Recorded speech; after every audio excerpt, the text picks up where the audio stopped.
Well, consider this a part 2 that is involved with my previous video, and as you can tell from what I've said, I'm here to talk more about the hidden truth. And I know I've mentioned Leon being in this game and him dying and all that other stuff, but I guess you know about that Green Goblin mask meme. The mask is basically telling me to upload more content despite me saying I'm taking a break until Monday, even though it's not that long. And guess what? I want to take this break, but at the same time I'm too hyped about this game, even with the little information we have, and I know what you guys are thinking. You're probably in the comment section right now saying if Leon's story is concluding in this game, I'm done with Resident Evil, or you're probably crucifying me right now for putting this in the air. Listen, he's my GO character, always has been and always will be, but I believe the time is right. And in this video, I'm going to be continuing off of my theory vid for Leon, talking about how his story can conclude in this game. I know theory vids either age like fine wine or spoiled milk. The second option is more likely, but the more I dive into this plotline, and more so looking at other theories that realistically make sense, it all lines up for him to be in this game. The foreshadowing of the RPD, the author of this book being Matilda, which was Leon's handgun in RE2, and there's a lot more. But anyway, let's get into this video, because there is a lot I have to discuss.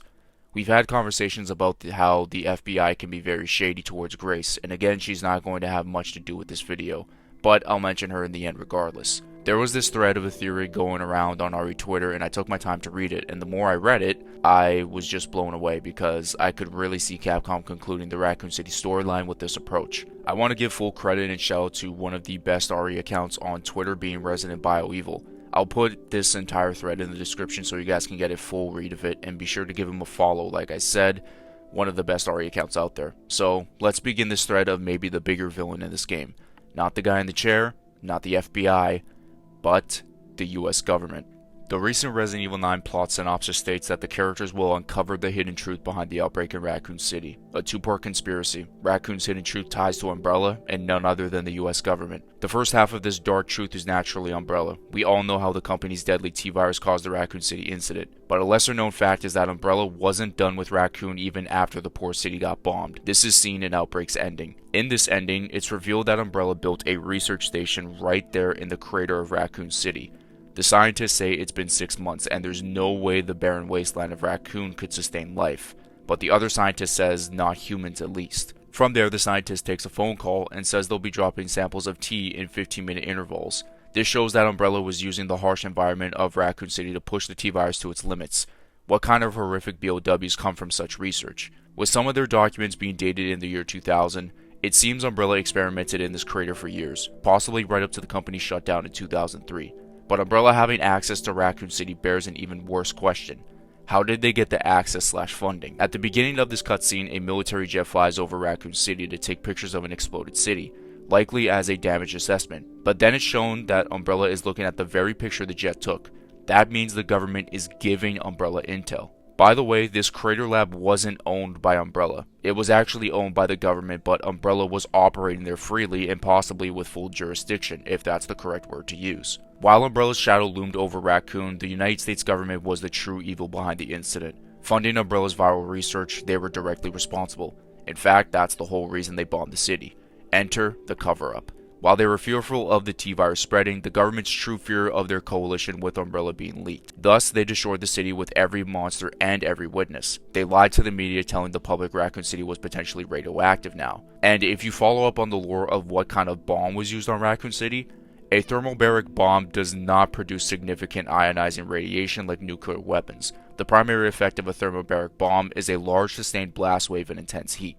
Due to the combustion of a fuel-air mixture, while they release a significant amount of energy and heat, this energy is not in the form of radiation that causes the long-term effects associated with nuclear fallout. With Raccoon City fenced off and deemed a toxic wasteland, no one would now snoop around the crime scene.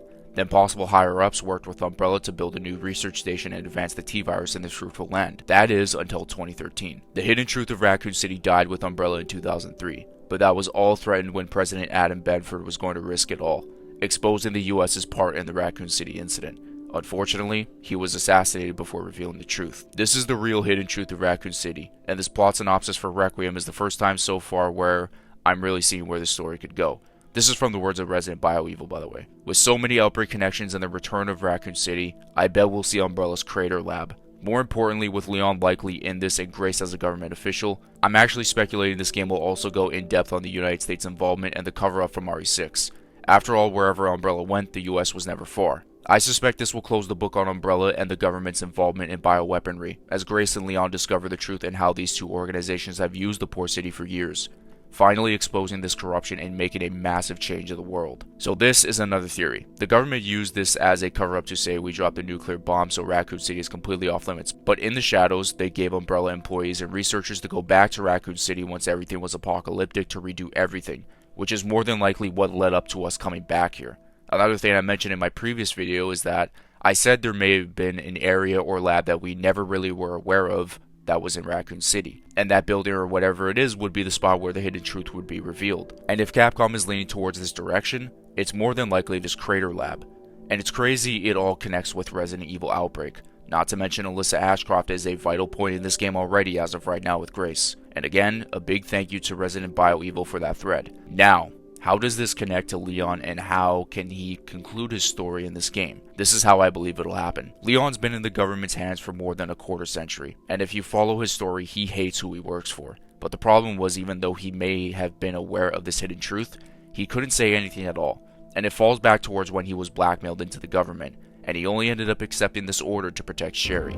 Just leave her out of this. She's an innocent. An innocent who carries the G antibody. Don't worry. We're taking very good care of her. Bottom line is, you have the experience we're looking for. So if you want this to end peacefully, you really have only one choice. Work for us. And just like that, I found myself in the service of the US government. The funny thing is, for those who don't know, that voice who is speaking to Leon is Adam Benford, the one that was going to expose everything for Raccoon City. So it makes you question, did Adam come to his senses or anything like that? Possibly. And now it gives a whole new meaning to Leon being hesitant towards killing Adam as a zombie. He knew he was going to reveal the truth, and Leon knew that this was the government's doing, and more so Derek Simmons. And now you're probably wondering if Derek Simmons has anything to do with what could transpire in Requiem. Maybe that's where Ada comes into play. Leon has been slowly losing his sight and passion to continuing working as an agent, and he does know the current agency he works for, aka the DSO, is shady, which, also funny enough, Sherry is in that same agency as Leon. And in terms of the shadiness, Resident Evil Death Island's villain Dylan Blake points it out. Working hard for people who lie and cover up the truth, who propagate the endless cycle of battles he keeps fighting, and you're all burnt out from it. Yeah, well, it's living. It has been eating Leon for more than 2 decades, and in this game, Grace may have a Requiem to continue her story into the future. But Leon, I believe, will have his to conclude his story to help the future. In terms of a second playable protagonist, I don't think anyone fits the bill more than him. But I wouldn't be mad if it was Jill, because I can see her wanting this as well, especially knowing that she grew up in the city, saw her friends and the people of her city die, getting infected as well. But the problem with that is, I don't see her story ending there. I can definitely see her in this game potentially along with Leon, but in more of a side role. But again, hear me out. What if, since the bomb was thermobaric, some construction and work was done near or on the Spencer mansion, and Jill returns there to put an end to whatever is going on? And with how ambitious this game is, I wouldn't be surprised one bit if there was a DLC or multiple if we are concluding the story of Raccoon City. We want everything explained. But regardless, I don't think Jill's story will end in this game, and Capcom did say they will be using her in the future. Plus, she has the regressed aging thing which keeps her in the picture. Leon, however, doesn't have that, and a Plaga is different compared to a virus, and yes, I know he was infected in Death Island, but who cares really? This is the only way I can see him ending his story, finding his long-awaited conclusion and at least avenging his former friend in Adam, and not to mention all the citizens lost in Raccoon City, because Leon wanted to protect and serve them, and this is the best way possibly to do so. And if he is aware of this, he's going right back there, because he has been carrying the trauma with him for so long, just like any other Raccoon City survivor regardless.